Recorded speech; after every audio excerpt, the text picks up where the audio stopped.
Hey, what's up you guys? It's Susan Morad right back here on Clever News, and Euphoria actor Jacob Elordi just revealed the most romantic moment of his life. But who was the lucky lady? Let's get into it. The actor recently opened up to W Magazine as part of their Best Performance issue, which honoured him for his work over the past year. Jacob talked Euphoria, his childhood, and even the most romantic moment of his life. For many of us, our first kiss was uncomfortable, awkward, and sloppy. But for Jacob Elordi, it was an entirely different story. In fact, he described the kiss as one of the most romantic moments of his life. When asked, "Where was your first kiss?" Jacob responded, quote, "Train station in East Malvern in Melbourne, with a girl named Ruby. A party would happen and everyone would be like, oh, I hooked up with so-and-so, or I got hooks with so-and-so and I just never had the hooks." Come again, Jacob? You never had the hooks? I find that crazy to believe, but I digress. He jokingly continued, "She was a tall girl and I was myself a tall girl. We met at the station at, I think, 4:20 sharp. It was a date to meet and kiss. It's probably still one of the most romantic moments in my life." Aw, so cute. Speaking of romance, Jacob is currently dating model Kaya Gerber. The couple likes to keep their relationship pretty private, but they do share photos on social media every once in a while, like this adorable snapshot from last Halloween when they made their relationship Instagram official. More recently, Kaya shared a cute shot to her Instagram story of her and Jacob reading on the beach together this past Valentine's Day. She followed up with a photo of roses with the text, "Lucky girl." Another gem from Jacob's W Magazine interview was his response to the question,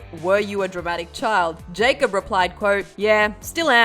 I still am a dramatic child, for sure." He went on to describe himself playing dress up as a child, revealing, quote, "My mum has videos of me with this great ginger curly wig, with red lipstick on and my sister's purse." While Jacob himself seems like a total goofball, he describes his Euphoria character Nate as, quote, "Just a macho college." He's abusive and drinking and yelling at people and throwing his chest around. I had no idea of the scope or the depth that was to come. Jacob goes on to call his character Nate a, quote, "emotional terrorist, a narcissist, a sociopath, a freak." But the interview ended with Jacob's response to the question, "Who was your first cinematic crush growing up?" He replied, quote, "It would have probably been Orlando Bloom, who played Legolas from The Lord of the Rings. I was like, wow, this guy is perfect. He was so pure and fine." Honestly, same. Jacob's personality couldn't be more further from his character Nate's, so it's so impressive when actors can transform into characters totally different from them. And for more news on Euphoria, click right over here for another clever video. Then be sure to let me know your thoughts on Jacob's first kiss story in the comments section below. I'm your host, Susan Morad. You can find me on Instagram at Susan_Morad. I'll catch you later. Bye guys.